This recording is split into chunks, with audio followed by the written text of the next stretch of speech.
Assalamualaikum warahmatullahi wabarakatuh, kawan-kawan peserta SKB Kemenak. Semoga sehat selalu, tetap ceria, jaga kesehatan, usaha semaksimal mungkin, dan tentu juga jangan lupa berdoa dan minta restu kepada orang tua.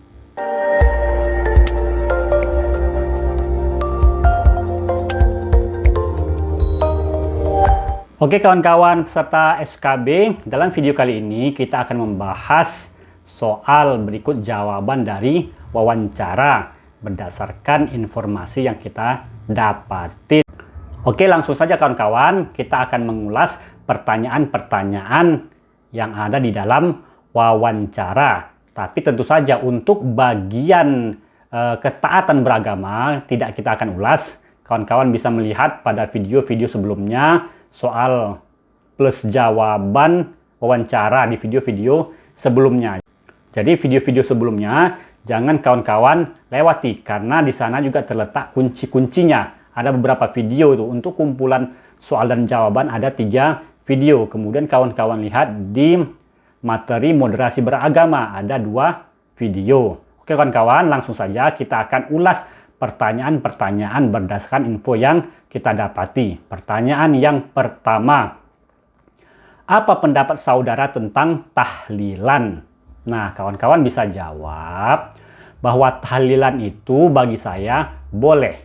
Kalaupun ada orang yang mengatakan tidak boleh, tidak masalah, tentu kita harus saling menghormati. Saya mengatakan boleh. Alasan saya membolehkan tahlilan, bahwa tahlilan itu kita datang ke rumah orang memberikan sebentuk rasa gembira kepada ahli musibah. Kemudian di dalam tahlilan itu juga kan kita membaca ayat-ayat, kemudian membaca juga Al-Quran. Maka hal ini kan hal yang baik, jadi tidak masalah tahlilan tersebut. Dan kalaupun ada orang yang berpendapat yang berbeda, ya silahkan. Kalaupun ada katanya tidak sampai bacaan-bacaannya, itu menurut mereka. Dan tentu pemahaman kita tidak seperti itu. Dan mengenai pemahaman seperti ini, kita saling menghormatin. Terlebih lagi ini adalah masalah khilafiyah, masalah perbedaan-perbedaan cabang-cabang di dalam pemahaman keagamaan, dan itu sah-sah saja. Bahkan ulama sendiri juga berbeda pendapat, dan seyogianya lah kita harus saling menghormati. Kemudian pertanyaan yang kedua, apa pendapat saudara tentang Al-Maidah ayat 51? Maka kalau kita lihat ke dalam buku-buku tafsir, mayoritas ulama mengatakan memang tidak dibenarkan kita memilih pemimpin yang non-muslim.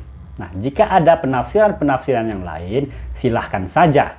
Namun bagaimana kaitannya kita berbangsa dan bernegara? Maka dalam berbangsa dan bernegara itu kan ada aturan-aturannya. Siapa saja boleh menyalonkan pemimpin dari suku manapun, dari agama manapun, sudah diatur dalam peraturan-peraturan yang berlaku di Indonesia. Dan soal kita memilih, itu juga hak pilih warga. Dia mau milih siapa? Apakah dia memilih karena kesamaan ide kampanyenya? Apakah dia memilih karena kesamaan sukunya? Apakah dia memilih karena kesamaan agamanya? Itu adalah hak pilihan masing-masing. Kita tidak bisa ikut intervensi di dalam itu. Itu adalah pilihan masing-masing, dan itu juga negara menjamin hal tersebut. Nah, oleh sebab itu yang tidak boleh adalah ketika kita menghalangin orang, merintang-rintangin orang untuk memilih suatu pemimpin. Inilah yang tidak dibenarkan. Kemudian pertanyaan yang ketiga, apa pendapat saudara tentang ayat Al-Baqarah 143? Nah, yang ini sudah pernah saya sampaikan. Ayat ini adalah wa kadzalika ja'alnakum ummatan wasata, kami jadikan kalian umat yang wasat. Al-Baqarah 143. Kawan-kawan bisa lihat Al-Qur'annya beserta terjemahannya. Nah, ayat ini adalah dalil bagi Islam moderat. Islam moderat itu apa? Islam pertengahan. Islam yang menjadi wasat atau wasit, menjadi pertengahan. Pertengahan itu apa? Pertengahan itu adalah tidak ekstrim kanan, tidak juga ekstrim kiri. Artinya apa? Pemahaman Islam moderat itu tidaklah pemahaman yang kaku, tapi pemahaman yang berkesinambungan, pemahaman yang juga melihat realitas masyarakat kekinian. Dan Islam moderat itu juga tidak pemahamannya liberal, misalnya yang sampai-sampai menghalalkan misalnya nikah sesama jenis, terlalu keluar sekali di dalam menafsirkan ajaran agama. Tidak, jadi Islam moderat itu dia pertengahan. Dan sebenarnya konsep wasat ini, konsep pertengahan ini juga masuk ke dalam ranah-ranah yang lain, dalam ranah-ranah ekonomi. Bagaimana pemikiran Islam wasatiyah ini dalam ranah ekonomi, dalam politik. Nah, jadi Islam moderat itu ada Islam yang adil, dia menempatkan sesuatu itu pada tempatnya di pertengahan. Nah, untuk masalah ini kawan-kawan bisa lebih lanjut membaca buku moderasi beragama dan lihat juga video-video tentang moderasi beragama yang sudah kita posting. Itu ada 2 video. Pertanyaan yang keempat, apa pendapat saudara jika saudara diundang ke perayaan agama orang lain? Nah, untuk masalah ini tentu kita teringat kepada Fatwa Majelis Ulama Indonesia tahun 1981 yang dikomandoi pada waktu itu oleh Buya Hamka yang mengharamkan untuk menghadiri perayaan orang lain. Nah, hal ini harus kita ketahui bahwa pengharaman ini bukanlah bentuk dari intoleransi. Tidak. Kita harus pandai juga memilah bahwa yang namanya akidah, pokok-pokok agama tentulah tidak bisa kita campur adukkan. Ada hal-hal yang di dalam persahabatan kita tetap bersahabat, namun di dalam masalah akidah maka ini juga tentu ada batasan-batasannya. Namun tentu saja kita juga punya konsep-konsep akidah, batasan-batasan mana yang boleh dan mana yang tidak, selama tidak kita mengganggu orang lain. Dan tentu saja dengan tidaknya kita menghadiri perayaan orang lain ini kan bukan otomatis kita tidak menghormati. Artinya toleransi itu adalah saling menghormati. Kita menghormati orang lain, maka orang lain juga menghormati kita. Maka itulah yang disebut dengan toleransi yang berimbang. Nah, jadi ada dalam agama ini pokok-pokok yang tidak bisa kita langgar, dan biasanya itu kan masalah akidah, masalah-masalah ketuhanan, masalah-masalah teologi. Maka siapapun umat beragamanya juga harus toleransi, harus memahami konsep-konsep teologi, konsep-konsep ketuhanan agama masing-masing, sehingga di sanalah terciptanya kerukunan, kita saling menghormatin. Dan ketidakhadiran kita dalam perayaan orang lain bukanlah kita tidak menghormati, bukanlah kita tidak senang terhadap mereka, bukan. Jadi kita juga harus berimbang dalam hal ini. Kemudian pertanyaan berikutnya, apa pendapat saudara tentang mengucapkan selamat hari raya orang lain? Nah, lagi-lagi masalah ini sering terjadi.